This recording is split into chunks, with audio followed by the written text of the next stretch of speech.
Yeah, look, a good ball game. Fortunate win. Loyola's good. Tavares is doing a really good job. We knew that on tape. They are a much improved program. They run good offense.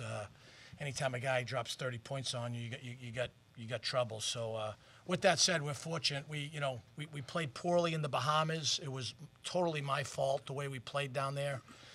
And I think we have a chance as the season moves on to have a good group. I think the tough thing, I've been telling my wife all week, when you lose 31 games like I did my first year, and you lose 3 in the row in the Bahamas, you think like you have flashbacks that you might never get one again. So I'm proud of our guys. We were able to beat a good ball club that I know is going to win a lot of games this year. We played pretty good the last 10 minutes.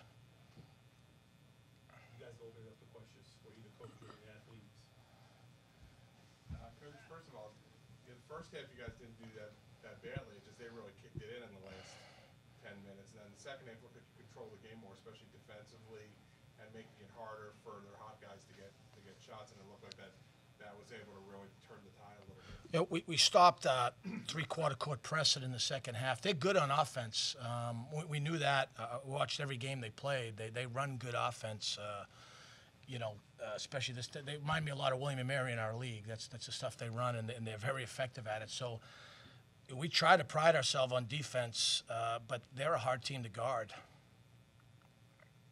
But it was better in the second half, though, wasn't it? It was better, and then I'm glad these two guys are with us. We obviously signed them in the spring, and they both had good games, and that's what we're going to need from them. They've had to grow up quickly for us in order to have success. Coach, what are your thoughts about the response of this team after the Bahamas trip? Just their resiliency and just fighting back from this deficit. We had good practices this week, and like I said, the Bahamas performance was more my fault. The way we played, our shot selection, and how loose we were at the ball. That was my fault with so many new guys, and hopefully we've rectified that. And that you can have a little bit of taste of success against a good club, and you start to see what works, and hopefully we can kind of stick to that moving forward. It's a long year, man.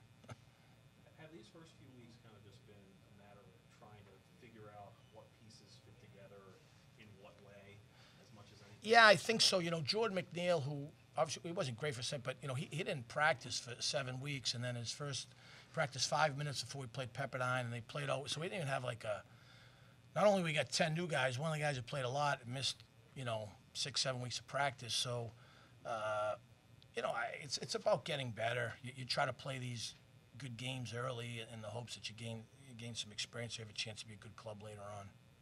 Questions for the athletes, please. Brian, you sparked your team offensively with a lot of points, and then Tobias obviously picked up a lot toward the end. How is it coming in as a transfer with everyone being new? A lot of times transfers come in and there are only 1 or 2 new pieces to a team that's already exists, but how has it been acclimating to like a bunch of guys that haven't played before? Well, it's definitely hard at first, trying to get to play with new guys and different guys, different players coming in, and like different skill sets. So we definitely try to work in every day to do better and work as a team, because it is tough. Sometimes we make it look easy, but it's hard, definitely hard to do that, especially with a lot of 10 guys. Like, that's a lot of guys, new faces. So. You guys combined for 45 points for the total game. What's the dynamic between you two? How much of you guys just work together just build that chemistry? Just basically playing off our teams. We got good guys like 1 through 10 that can score the ball, and just great players. So we just try to run our offense and not be stagnant, and just find open guy and just play off each other for real. Tobias, you were able to close out this game a little bit. What's it mean for you as a point guard, as a leader, just have that ball in your hands and just be able to close out this game? It just means a lot. Just got to stay poised. Like you said, I'm the leader. I'm like the second coach on the team, so just try to stay poised and just knowing my veteranship. So just try to stay poised and lead the team. Going back to what they were talking about before with 10 new faces and everything, it's kind of like a work in progress, isn't it? You might play 5-6 games. It's something that's just going to take time, isn't it? And that's what you're kind of like going through now. That's what I would guess. No, yeah, definitely. It's a work in progress, and we just have to learn and experience. And it may take a while, but this game definitely helps, especially with our spacing. Like he said, our spacing and moving the ball, not being stagnant. And us as basketball players, we understand that. So we just have to do it as one. And any one of those guys can put up numbers like that. So we got everything. We got to remind guys when they're supposed to check in the game with some group, take your you warm up, top off, shoot around. I mean, it takes time. But I think, like I said, it's important. At this point, it's about, can you play your best basketball later in the year,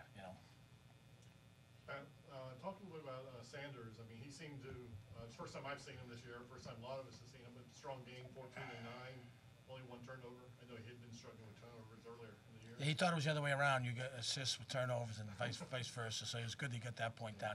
He's going to be really good. He wants to be really good. He works really hard. I just think, we tried that. Maybe we're playing him and Al a little bit too much together. That's why we inserted Dennis into the lineup. I think eventually you'll see the guy's going to be a good player in our league. He's a big physical force with a high motor. Tobias, how much, Brian touched on this, how much does a game like this give you guys some confidence coming back after they had that hot run in the first half? How much does this give you, make you guys feel a little better, say, okay, we can pull one off like this? It makes us feel good just coming off the 0-3 start. Well, down in Bahamas was kind of rough, trying to figure things out. But now that we got this win, I think it's just giving guys more confidence and just so we be able to move forward. How much was it downer that going 0-3 down there? Because that's been brought up like 4 or 5 times. Was that really difficult? Yeah, it was rough. I mean, because we was close in all 3 of those games. So it was just little mistakes that we just trying to correct in practice to do better so we can execute in the game. Pat, with only 3 only 3 non-conference home games, I mean, important to really get a good flow in this game, and then obviously it's a tough test coming up Friday in your third one. Yeah, I mean, we'll stop worrying about that tomorrow. It was important for us to play. Like I said, the Bahamas thing was more on me than the guys, and I learned a lesson too. And you play at 8 o'clock the first night and lose, you got to turn and play at 2 the next day. Oh, boy, that's not good. When you lose at 8 o'clock in your conference tournament, you ride home on the bus the next day. And this thing, you had to play early, so it was with someone new, it was eye-opening. Like I said, that's really was my error down there on that, and hopefully, like I said, we can rectify this. But look, Loyola's going to have a great year. It's good for basketball in this area. There's a lot of really good programs, and appreciate you guys coming out.